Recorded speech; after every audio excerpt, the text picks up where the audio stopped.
Good afternoon. My name is Hunter Hyatt, and for my presentation today, I decided to go with the Giving Voice to Value case called Bennie and the Jets. And I want to start off with some background on this case. So Bennie is an accountant. He graduated a few years ago with his master's in accounting and has been working for the Jets power plant ever since. The North Carolina Utilities Commission has set a maximum return of 12.5%. And if a company that sells utilities ever goes over that, they have the right to come in and lower their prices so that they do not make as much and they can stay under that 12.5% to make sure that everyone is getting a fair amount of power. In this industry, they also have to have a lot of insurance, and when they have good safety programs, there can be rebates.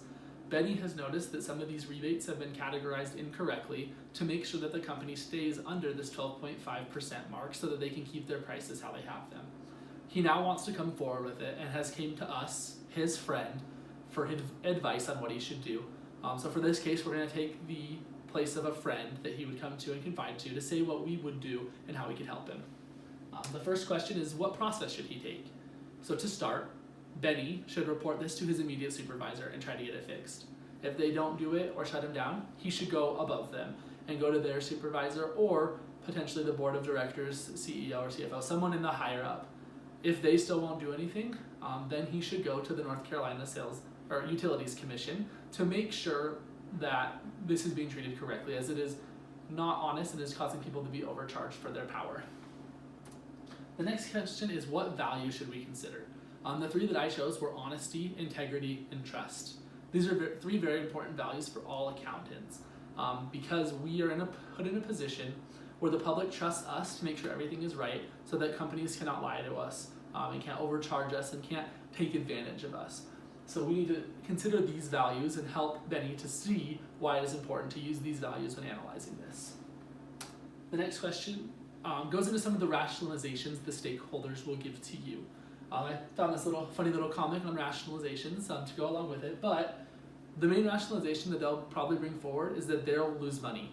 As their expenses are decreased, their profit goes up, and then their prices will be lowered so that it goes back down, and they'll end up losing money. This is not right because they aren't doing things correctly, that they shouldn't be making that much money if there is that maximum 12.5%. They also might say that they don't believe a rebate should lower the expenses.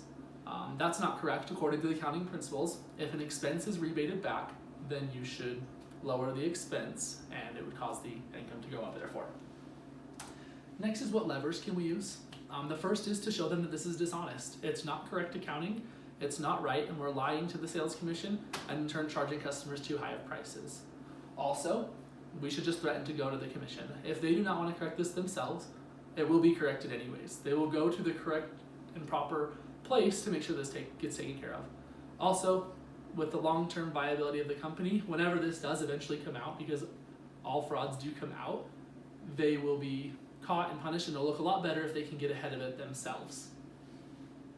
The next question, it just goes into our final advice. So the final advice that we have for Bennie is that this problem needs to be corrected. It needs to be accounted for correctly, and he should do that by first going within the organization and going to the direct managers and then the higher up managers to make sure that this gets taken care of. And if they won't do it, he needs to go to the North Carolina Utilities Commission so that they can know what's going on and get this fixed and taken care of. Thank you so much.